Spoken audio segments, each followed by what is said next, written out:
तो दोस्तों आज दिन हो चुका है 28 जनवरी 2022 शुक्रवार का और आज के मुख्य समाचार और बड़ी खबरें आपके लिए हाजिर हैं। मुख्य समाचार में आगे बढ़ने से पहले आइए नजर डालते हैं आज की कुछ महत्वपूर्ण खबरों पर। मोबाइल रिचार्ज प्लान को लेकर सरकार की तरफ से आई है एक बड़ी खबर, जल्दी होगा नया बदलाव। लड़के ने एक लड़की के प्यार में खुदकुशी की तो लड़के के परिवार वालों ने बदला लेने के लिए लड़की का ही करा दिया गैंगरेप। अभी हाल ही में 26 जनवरी को ये मामला हुआ है राजधानी दिल्ली में। 11 साल बाद फिर साथ नजर आएंगे सुनील शेट्टी और संजय दत्त एक कॉमेडी फिल्म में, हालांकि अभी फिल्म का नाम फाइनल नहीं है। जनधन खातों के डिजिटलीकरण पर होगा सरकार का बड़ा जोर। वित्त मंत्री आने वाले 1 फरवरी को जनधन खाते को लेकर कर सकती हैं बड़ा ऐलान। कोरोना के मामले कम होने की वजह से दिल्ली में हटाया गया वीकेंड कर्फ्यू और ऑड इवन का नियम। शादी समारोह को लेकर भी दी गई है ढील।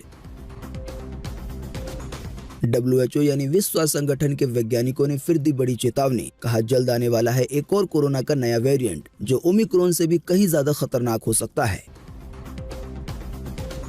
अपने देश में एक बार फिर से मिले 2,80,000 से ज्यादा नए मामले कोरोना वायरस के। वहीं इसी दौरान 570 से ज्यादा लोगों की गई है जान। हालांकि इसी दौरान 3,06,000 से ज्यादा लोग ठीक भी हुए हैं। अगले 5 महीने में 15 सरकारी विभागों में होने वाली है 70,000 पदों पे बम्पर भर्तियां। इसके बारे में सभी जानकारियां अभी बताएंगे विस्तार से। इन सब खबरों के अलावा भी आज के मुख्य समाचार में है कई बड़ी खबरें, तो इसी की वजह से वीडियो को थोड़ा सा भी ना भगाएं और देखें ध्यान से आखिर तक, ताकि कोई भी जानकारी मिस ना हो। वीडियो में बढ़े आगे इससे पहले बस आपसे एक छोटी सी रिक्वेस्ट है कि वीडियो को लाइक कर दें और शेयर कर दें, क्योंकि आपका लाइक और शेयर करना ही होता है हमारी मेहनत का फल। तो आइए बिना देर किए चलते हैं सीधे आज की पहली बड़ी खबर की तरफ।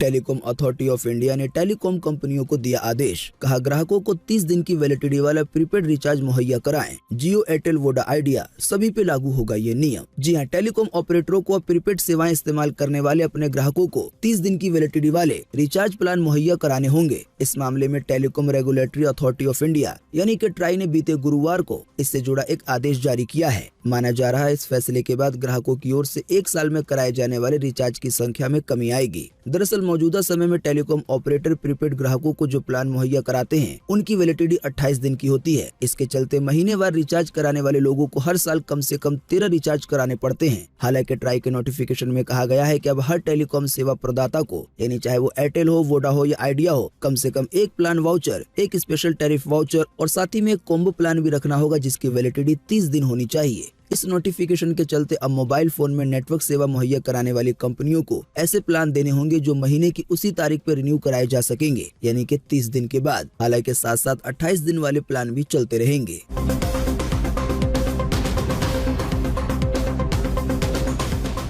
रिपब्लिक डे पर दिल्ली में हैवानियत को दिया गया अंजाम। लड़के के परिवार वालों ने बदले के लिए किया लड़की से गैंगरेप। साथ ही पीड़ित लड़की के बाल काटे और गले में चप्पलों की माला पहनाकर घुमाया। जी हां, देश जब गणतंत्र का पर्व मना रहा था तब राजधानी दिल्ली में इंसानियत शर्मसार हो रही थी। जानकारी के मुताबिक 26 जनवरी को दिल्ली में एक लड़की से बदला लेने के लिए उसका अपहरण किया गया। इसके बाद उसके साथ गैंग रेप हुआ और फिर कुछ महिलाओं ने पीड़िता के बाल काटकर सड़कों पर घुमाया, लड़की का मुंह काला करके। साथ ही उसके गले में चप्पलों की माला भी पहनाई गई थी। दिल्ली महिला आयोग की अध्यक्ष स्वाति मालीवाल ने इस घटना पर संज्ञान लिया है और कड़ी कार्रवाई की अपील की है। जानकारी मिली है इस मामले में 4 महिलाओं को गिरफ्तार किया गया है। पुलिस के मुताबिक इस घटना को निजी दुश्मनी के लिए अंजाम दिया गया है। रिपोर्ट्स के मुताबिक असल में शाहदरा में नवंबर 2021 में एक लड़के ने सुसाइड कर लिया था। इसके बाद उसके परिवार वालों ने कहा कि इसी लड़की की वजह से लड़के ने सुसाइड किया है। लड़का हमेशा उस लड़की के पीछे पड़ा रहता था। हालांकि दूसरी तरफ लड़की की बहन ने इस मामले में अपना पक्ष रखा है। उसने कहा है कि पीड़ित बहन शादीशुदा है और उसका एक बच्चा भी है। लड़के के सुसाइड करने के बाद लड़के के चाचा ने कड़कड़डूमा से उसे किडनैप किया और उसके साथ गैंग रेप को अंजाम दिया। और जब इससे भी मन नहीं भरा तो लड़के के परिवार वालों की महिलाओं ने लड़की के बाल काट दिए, मुंह काला कर दिया और साथ ही चप्पल की माला पहनाकर गलियों गलियों घुमाया।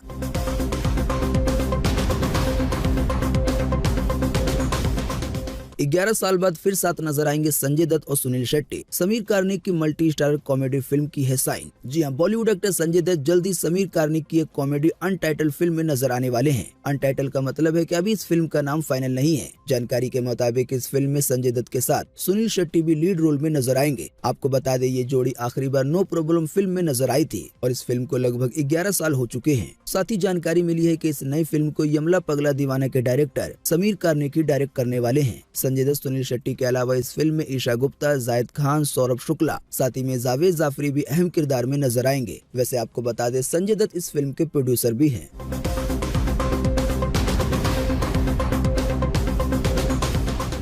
जनधन खातों के डिजिटलीकरण पर होगा सरकार का बड़ा जोर। वित्त मंत्री कर सकती हैं इससे जुड़ा एक बड़ा ऐलान। जी हां, देश का आम बजट पेश होने की तारीख नजदीक आ चुकी है। आने वाले 1 फरवरी 2022 को केंद्रीय वित्त मंत्री निर्मला सीतारमण सुबह 11 बजे इसे पेश करेंगी। कोरोना के साये में पेश किए जा रहे इस बजट में देश के करदाताओं समेत सभी क्षेत्रों को बड़ी उम्मीदें हैं। इसी बीच कुछ रिपोर्टों की माने तो बजट 2022 में जनधन खातों को लेकर भी बड़ा ऐलान किया जा सकता है। सरकार जनधन खातों में डिजिटल लेन देन को बढ़ावा देने के लिए अटल पेंशन योजना और सुकन्या समृद्धि योजनाओं को जोड़ सकती है। बाकी जनधन खाताओं को लेकर और क्या ऐलान किया जाएगा, आने वाले 1 फरवरी को जब बजट पेश होगा तो इसके बारे में ज्यादा जानकारी मिल सकेगी।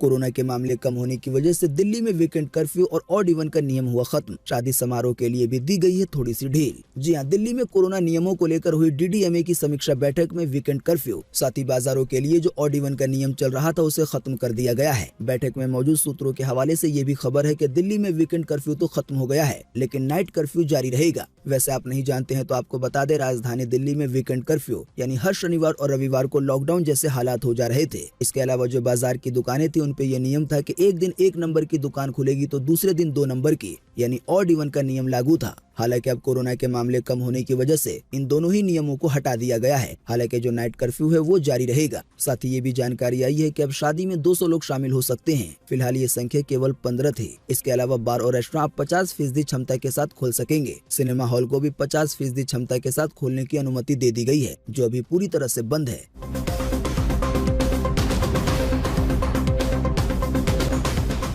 WHO यानी विश्व स्वास्थ्य संगठन के वैज्ञानिकों ने फिर दी एक बड़ी चेतावनी। कहा, जल्द आने वाला है कोरोना का अगला वेरिएंट और ये ओमिक्रॉन से कहीं ज्यादा हो सकता है खतरनाक। जी हां, कोरोना के नए वेरिएंट ओमिक्रॉन की वजह से दुनिया भर में संक्रमण के मामलों में उछाल आया। इसी बीच विश्व स्वास्थ्य संगठन यानी कि WHO ने बीते गुरुवार को कहा कि पिछले हफ्ते पूरी दुनिया में कोरोना के 2 करोड़ से ज्यादा नए मामले सामने आए, जो कि इस बात के संकेत दे रहे हैं कि इस समय कोरोना की तीसरी लहर कितनी ज्यादा तेज है। साथ ही आपको बता दें, दुनिया भर के रिसर्चर्स का मानना है कि ओमिक्रॉन वेरिएंट कोरोना का अंतिम वेरिएंट नहीं है। WHO के वैज्ञानिकों का मानना है कि कोरोना का एक और वेरिएंट, जो कि ओमिक्रॉन से भी ज्यादा तेजी से फैलेगा, वो जल्दी दुनिया भर में देखने को मिल सकता है।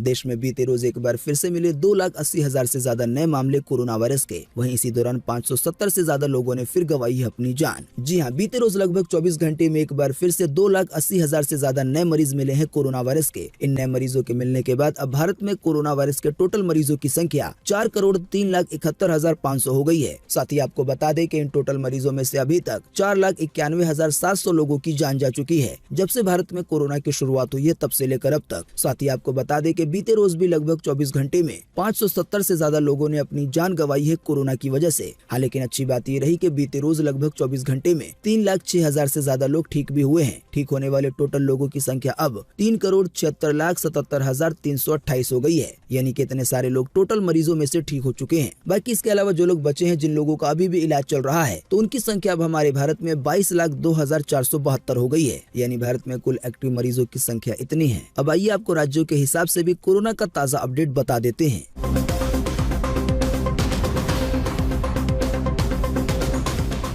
केरल में 51,000 और कर्नाटका में 38,000 से ज्यादा नए मामले आए हैं सामने। किसी राज्य में मामले बढ़ रहे हैं तो किसी में हो रहे हैं कम। जी हाँ, पिछले 24 घंटे के दौरान केरल में 51,000 से ज्यादा नए मामले सामने आए हैं। हालांकि इसी दौरान 42,000 से ज्यादा लोग ठीक भी हुए हैं। साथ ही में 11 लोगों की जान गई है। इसी तरह से कर्नाटका में 38,000 से ज्यादा नए मामले सामने आए हैं। 67,000 से ज्यादा लोग ठीक हुए हैं और 49 लोगों की मौत हुई है। इसके अलावा राजधानी दिल्ली में पिछले 24 घंटे के दौरान 4200 से ज्यादा नए मामले सामने आए हैं। 34 लोगों की जान गई है और 9 9,000 से ज्यादा लोग ठीक हुए हैं। वहीं देश की आर्थिक राजधानी मुंबई में 1300 से ज्यादा नए मामले सामने आए हैं। 5,000 से ज्यादा लोग ठीक हुए हैं और 12 लोगों की जान गई है। इसी तरह से गुजरात में 12,000 से ज्यादा, तमिलनाडु में 28,000 से ज्यादा, पूरे महाराष्ट्र में 25,000 से ज्यादा, पश्चिम बंगाल में 3,000 से ज्यादा और तेलंगाना में 3900 से ज्यादा नए मामले देखने को मिले हैं। तो दोस्तों, यही वो राज्य हैं जहां रोजाना आने वाले नए मामले काफी ज्यादा हैं।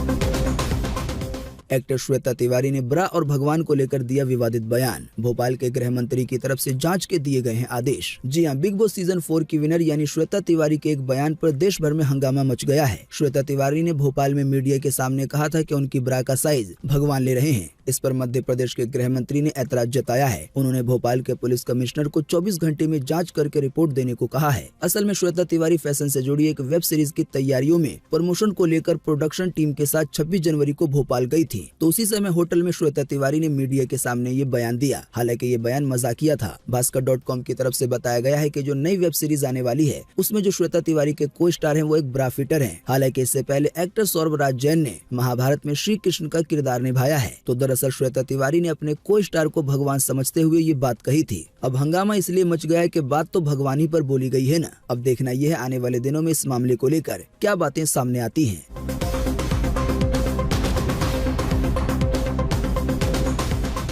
बिहार में रेलवे परीक्षा परिणाम को लेकर अभ्यर्थियों का प्रदर्शन हुआ खत्म। पटना के खान सर समेत कई पर हुआ केस दर्ज। जी हां, रेलवे भर्ती बोर्ड यानी कि आरआरबी की गैर तकनीकी लोकप्रिय कैटेगरी यानी कि एनटीपीसी परीक्षा के परिणाम को लेकर चौथे दिन अभ्यर्थियों का हंगामा थम गया। बीते गुरुवार को ट्रेन का परिचालन सामान्य रहा। अभ्यर्थियों ने रेलवे भर्ती बोर्ड द्वारा पूरे मामले की जांच के लिए हाई लेवल कमेटी के गठन का स्वागत किया। जानकारी के मुताबिक रिजल्ट के विरोध में कई छात्र संगठनों ने आज शुक्रवार को बिहार बंद का ऐलान किया है। बंद के समर्थन में विभिन्न राजनीतिक दल भी आ गए हैं। इसके अलावा छात्रों को उग्र आंदोलन के लिए भड़काने के आरोप में खान सर के अलावा भी कई औरों पे केस दर्ज किया गया है।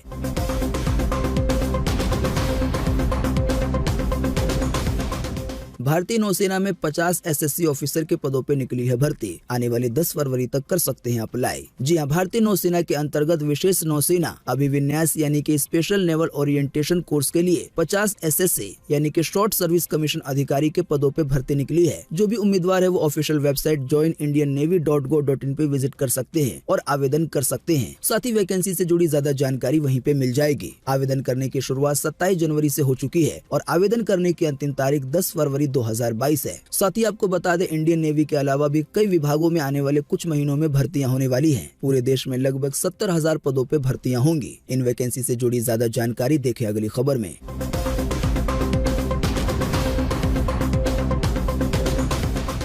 5 महीने में 70,000 पदों पे होगी बम्पर भर्तियां। आर्मी, बैंकिंग समेत 15 सरकारी विभागों में निकली है वैकेंसी। जी हां, सरकारी नौकरी की तैयारी कर रहे युवाओं के लिए अच्छी खबर है। अगले 5 महीने में 15 विभागों में लगभग 70,000 पदों पे भर्तियां की जाएंगी। इसमें अब तक बॉर्डर सिक्योरिटी फोर्स यानी कि बीएसएफ में 2786 पद, आर्मी वेलफेयर एजुकेशन सोसाइटी में 8700 पद, कर्मचारी राज्य बीमा निगम में 1120, राजस्थान सरकार में 32,000 शिक्षक पद। इसके अलावा नेशनल इंस्टीट्यूट ऑफ फैशन में 190, सेंट्रल इंडस्ट्रियल सिक्योरिटी फोर्स यानी कि सीआईएसएफ में 647, नवोदय विद्यालय समिति में 1925, इंडियन ऑयल कॉर्पोरेशन में 570, राजस्थान कर्मचारी चयन बोर्ड में 1092, रक्षा मंत्रालय में 41, बैंक ऑफ बड़ौदा में 163 और साथ ही में एपीआरओ के 76 पदों पे भर्तियां निकाली गई हैं और ये कुल भर्तियां लगभग 70,000 हो रही हैं, जो कि अगले 5 महीने में होने वाली हैं। अब जाहिर सी बात है, इन सभी वैकेंसी के बारे में अगर मैं एक एक करके ज्यादा जानकारी दूंगा तो वीडियो काफी लंबा होगा। हालांकि इन सभी वैकेंसी की जानकारी आपकी स्क्रीन पे दिखाई जा रही है। वीडियो को रोक रोक कर इसे देखा जा सकता है। बाकी इसके अलावा और ज्यादा तसल्ली से जानने के लिए आप भास्कर.com को विजिट कर सकते हैं और जो जॉब वाला सेक्शन है वहां जा सकते हैं।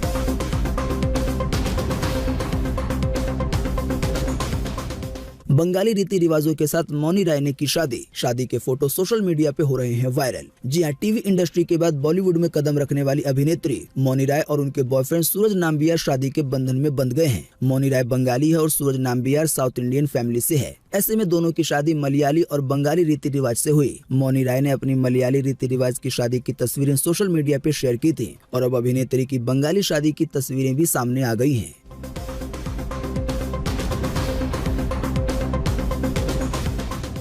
खुले बाजार में उपलब्ध होंगी कोरोना की वैक्सीन। कोविशील्ड और कोवैक्सीन अस्पतालों और क्लिनिक से खरीदे जा सकेंगे। हालांकि अभी ये दवा की दुकानों पे नहीं मिलेगा। जी हाँ, drug controller general of India यानी कि DGCI ने कोविशील्ड और कोवैक्सीन के वयस्कों में रेगुलर मार्केट यूज को मंजूरी दे दी है, लेकिन कुछ शर्तों के साथ। न्यूज एजेंसी PTI ने आधिकारिक सूत्रों के हवाले से बीते गुरुवार को इस बात की जानकारी दी है। हालांकि मंजूरी का मतलब ये नहीं है कि दोनों कोरोना की वैक्सीन जल्दी दवाओं की दुकानों पर मिलने लगेंगी, बल्कि फिलहाल अभी इसे अस्पतालों और क्लिनिकों से खरीदा जा सकेगा। दोस्तों, वैसे ये बात आप सब लोग जानते होंगे कि फिलहाल तो कोरोना की वैक्सीन पूरे देश में सभी लोगों को फ्री में लगाई जा रही है। हालांकि इसके बावजूद भी इसे कोई खरीदना चाहता है तो खरीद सकता है, लेकिन अभी ये फिलहाल मेडिकल यानी कि दवाओं की दुकानों पर नहीं, बल्कि क्लिनिक और अस्पतालों में मिलेगी।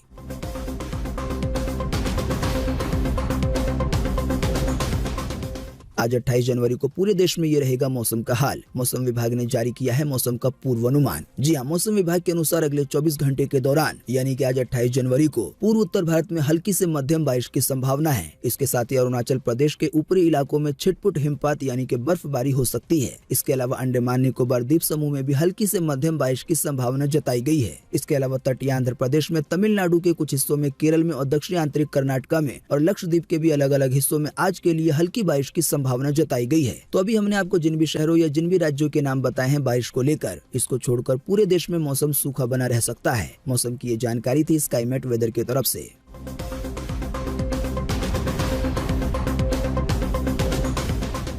घाटे में चल रही एयर इंडिया के लिए कर्ज देने को तैयार हुआ SBI। एयरलाइन के टाटा सन्स के हाथ में जाने के बाद हुआ है ये फैसला। जी हाँ, सरकारी एयरलाइन कंपनी एयर इंडिया के टाटा सन्स के हाथ में जाते ही स्टेट बैंक ऑफ इंडिया के नेतृत्व में कर्जदाताओं का एक संघ घाटे में चल रही विमान कंपनी एयर इंडिया को कर्ज देने के लिए तैयार हो गया है। बताया गया है कि टाटा सन्स को ये लोन एयर इंडिया के सुचारू परिचालन के लिए दिया जाएगा। वैसे आप नहीं जानते हैं तो आपको बता दें, एयर इंडिया पहले सरकारी कंपनी थी, लेकिन अब इसे टाटा कंपनी ने खरीद लिया है। जाहिर सी बात है, इसी की वजह से जल्दी इसके सर्विस में बदलाव होगा। दोस्तों, अगली खबर के बारे में बताने से पहले आपके लिए एक बड़ा सर्वे और एक बड़ा सवाल। अगर आप इसमें हिस्सा लेंगे और इसका जवाब देंगे तो इससे काफी कुछ पता चलेगा। दोस्तों, जैसा कि अभी हमने आपको थोड़ी देर पहले आज के मुख्य समाचार की पहली खबर के तहत बताया कि टेलीकॉम अथॉरिटी ऑफ इंडिया ने सभी टेलीकॉम कंपनियों को ये आदेश दिया है कि कम से कम एक सभी तरह के ऐसे प्लान होने चाहिए जिसकी वैलिडिटी 30 दिन हो। तो दोस्तों, इसी बीच आपको इसी वीडियो के नीचे कमेंट बॉक्स में कमेंट करके बताना है कि 30 दिन वाले प्लान से कुछ फायदा होगा या नहीं। इस पर आपकी पर्सनल राय क्या है? फटाफट से आप अपना जवाब इसी वीडियो के नीचे कमेंट बॉक्स में लिख डालिए। आपके दिए हुए जवाब से काफी कुछ पता चलता है।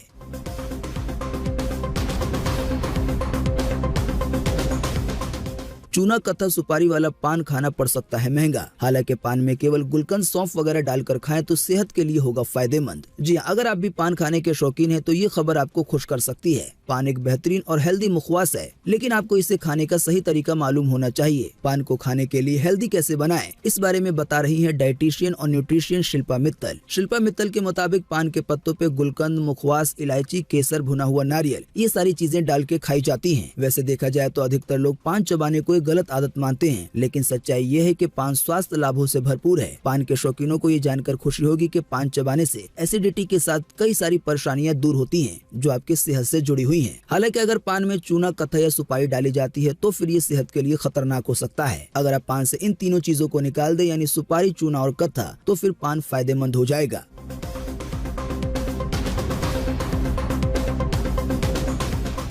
आम आदमी पार्टी का यूपी के लिए लोकसभा चुनाव का वादा। जारी किया गया है केजरीवाल का गारंटी पत्र। जी हां, उत्तर प्रदेश में पहली बार विधानसभा चुनाव लड़ रही आम आदमी पार्टी ने बीते गुरुवार को यहां पार्टी के गारंटी पत्र के तौर पे अपना चुनावी घोषणा पत्र जारी किया है और कहा है कि अगर सरकार बनी तो ये सारे वादे पूरे किए जाएंगे। पार्टी ने घोषणा पत्र को केजरीवाल का गारंटी पत्र नाम दिया है। जानकारी के मुताबिक इस गारंटी पत्र में यूपी वासियों को 300 यूनिट मुफ्त बिजली देने और किसानों के सभी तरह के कर्ज माफ करने, इसके अलावा कई और बड़े ऐलान किए गए हैं। साथ ही कहा गया है जिस तरह से दिल्ली में स्कूलों को बेहतर बनाया गया है, ऐसा ही काम यूपी में किया जाएगा। इसके अलावा जो प्राइवेट स्कूल फीस बढ़ाते रहते हैं, उनकी मनमानी पर रोक लगाई जाएगी।